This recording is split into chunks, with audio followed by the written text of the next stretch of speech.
오늘 저희가 함께 나눠볼 말씀은 호세아서 2장 14절에서 23절의 말씀입니다. 호세아서 2장 14절에서 23절의 말씀을 저와 여러분들이 합독하여서 함께 나누어보도록 하겠습니다.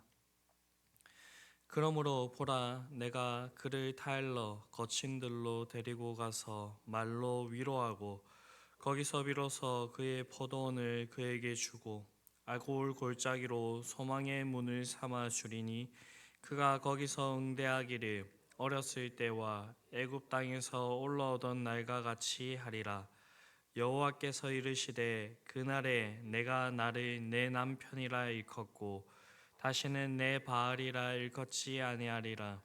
내가 바알들의 이름을 그의 입에서 제거하여 다시는 그의 이름을 기억하여 부르는 일이 없게 하리라. 그날에는 내가 그들을 위하여 들짐승과 공중의 새와 땅의 곤충과 더불어 언약을 맺으며 또 이 땅에서 활과 칼을 꺾어 전쟁을 없이 하고 그들로 평안히 눕게 하리라. 내가 내게 장가들어 영원히 살되 공의와 정의와 은총과 긍휼히 여김으로 내게 장가들며 진실함으로 내게 장가들리니 내가 여호와를 알리라. 여호와께서 이르시되 그날에 내가 응답하리라.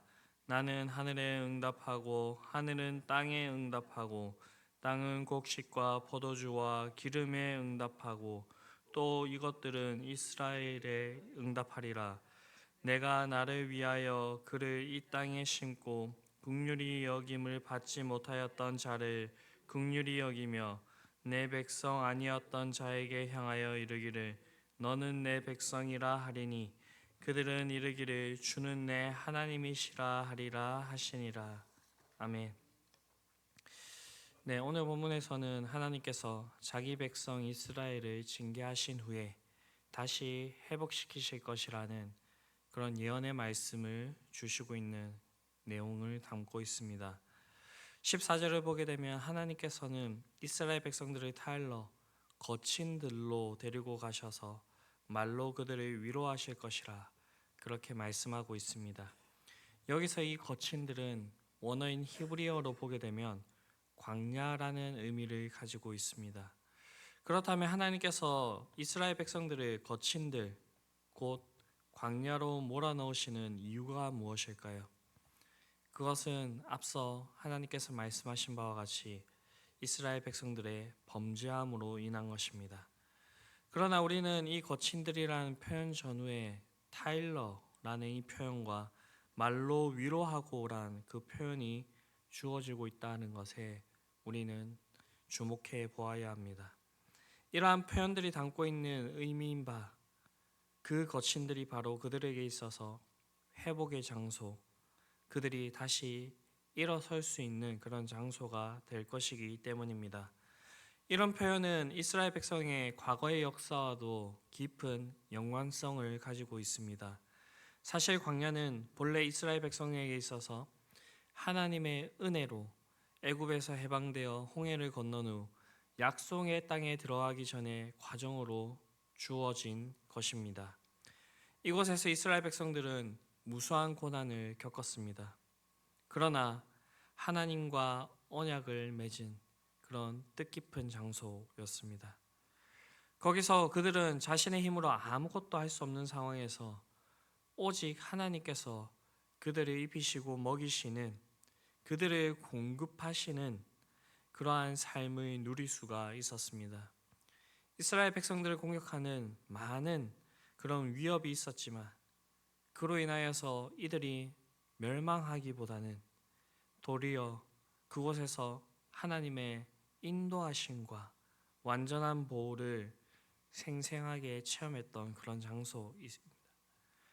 그들은 그곳에서 하나님의 율법을 받았으며 하나님의 온전한 계시를 그렇게 들으며 하나님의 백성으로 온전한 모습으로 살아갈 수 있었던 그런 장소였습니다. 이러한 사실을 이 이스라엘 백성들이 기억하고 있다면 본문에서 하나님께서 베푸시는 바 그를 타일러 거친 들로 데리고 가서 말로 위로하겠다는 이 말씀이 어떠한 의미를 그 안에 품고 있는지를 그렇게 짐작할 수 있을 것입니다. 이는 물론 그들의 범죄를 회개케 하는 과정에서 고통이 수반될 것입니다.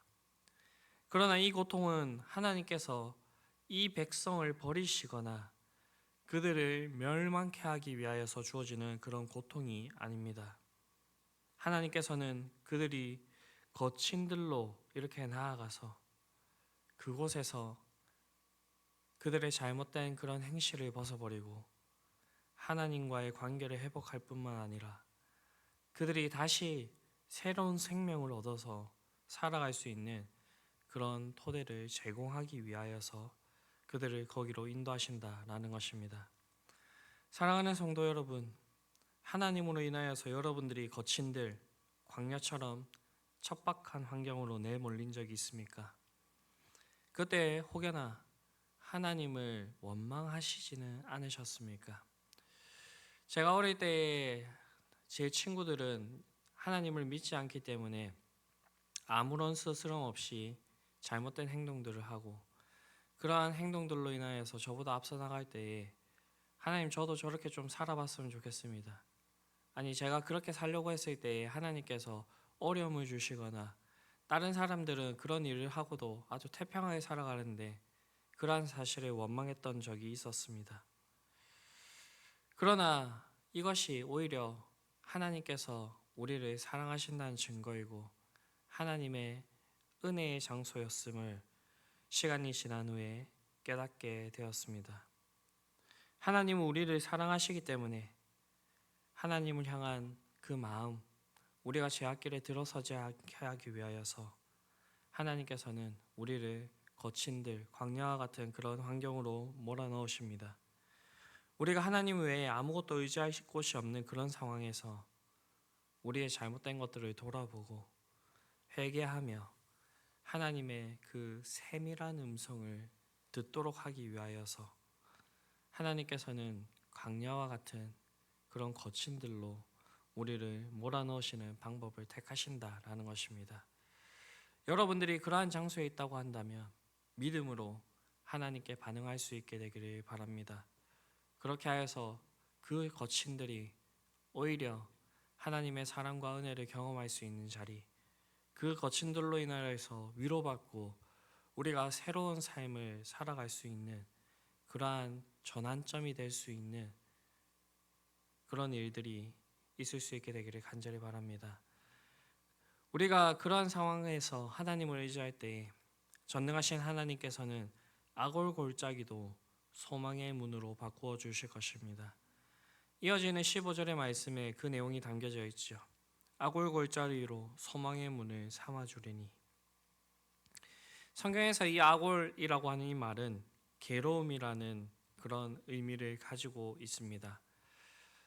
이 골짜기의 유래는 이스라엘 백성들이 여리고성을 함락시키는 과정에서 하나님께서 그것은 하나님께 바쳐진 성이니까 그 성 안의 물건을 사적으로 취하지 말라라고 그렇게 말씀을 하셨습니다. 그리고 금과 은과 동과 철기구들은 다 여호와의 곳간에 들여서 보관하라라고 그렇게 엄하게 명령하셨습니다.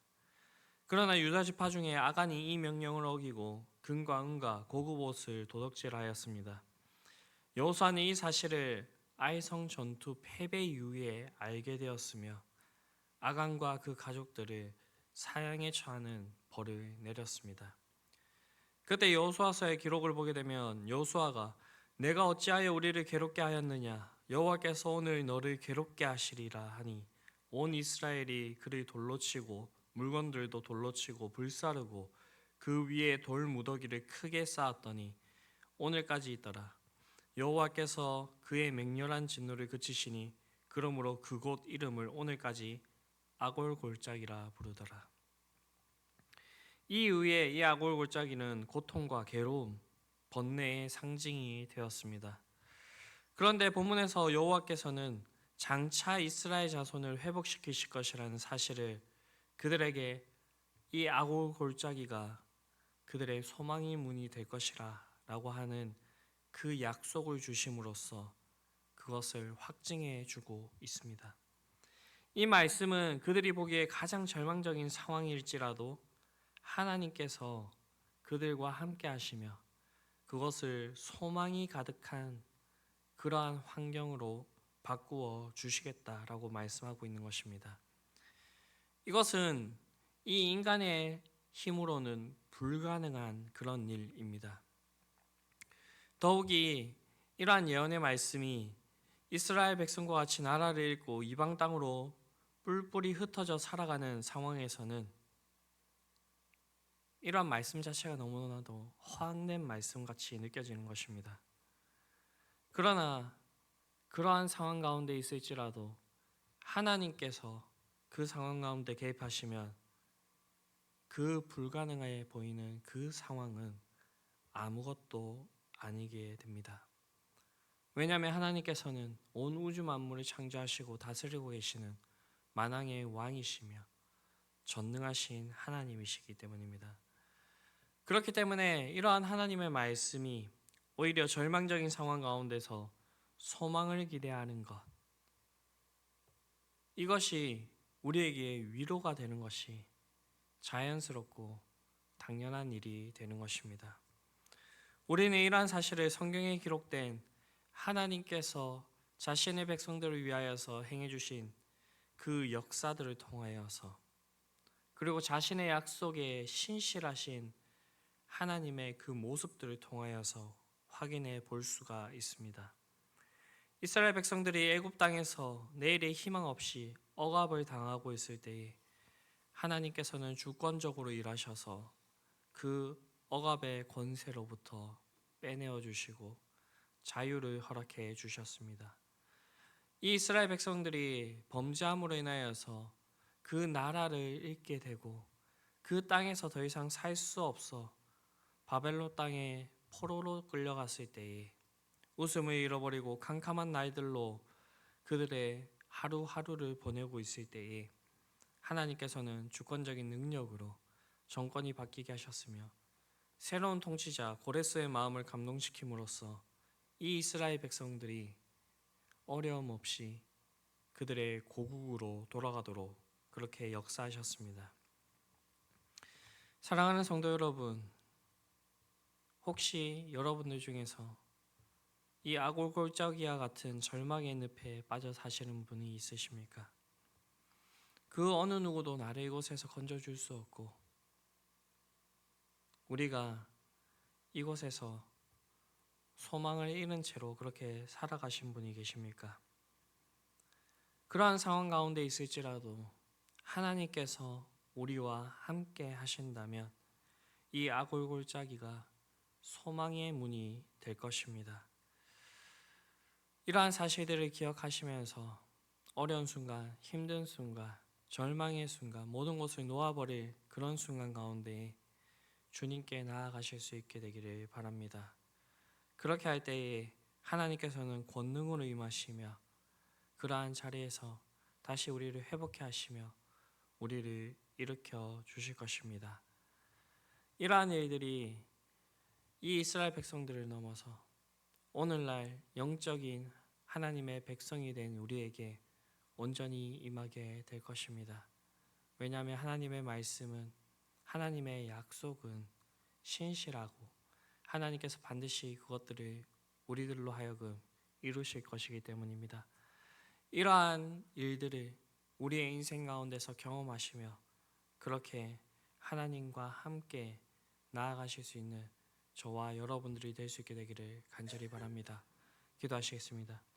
사랑과 은혜가 풍성하신 아버지 하느님, 범죄한 이스라엘 백성들에게 하나님께서 그들을 다시 회복해 하실 것이라는 그 말씀을 우리가 함께 나누어 보았습니다. 하나님, 그러나 그 과정 가운데서는 우리에게 고통이 수반되는 그러한 일들이 있을 것입니다. 하나님 아버지, 그러나 그 고통이 우리를 영원한 멸망으로 이끌어내는 것이 아니라 징계함으로 우리가 다시 하나님께 나음을 이루며 우리가 하나님 앞에서 온전히 하나님의 백성으로서 살아가게 될 그러한 고통임을 우리가 기억하게 하여 주시고, 하나님 아버지, 우리가 그런 상황 가운데서도 주님을 의지하며 하나님 아버지, 주님께서 주시는 그 약속의 말씀을 붙들고 소망 가운데서 살아갈 수 있는 자들이 되게 하여 주시옵소서. 하나님 아버지, 이 일이 지난 후에 하나님께서 우리를 회복시키시며 우리가 다시 우리의 지위를 되찾고 하나님과 함께 그렇게 나아가게 될 때에 하나님 아버지, 하나님께서 우리에게 약속해 주신 그 모든 것들이 우리에게 온전히 이루어질 것이니 우리가 소망 가운데에 하나님과 함께 온전히 동행하게 하여 주시옵소서. 그렇게 하여서 우리가 다시는 하나님 앞에서 범죄하지 않게 하여 주시옵시고, 하나님 아버지, 우리가 하나님과 온전히 동행함으로써 하나님의 복을 누리며 행복 가운데에 우리가 그렇게 살아갈 수 있는 자들이 될 수 있도록 우리를 붙들어 주시고 함께하여 주시옵소서. 이 모든 말씀 우리를 구원하신 예수 그리스도의 이름으로 기도드립니다. 아멘.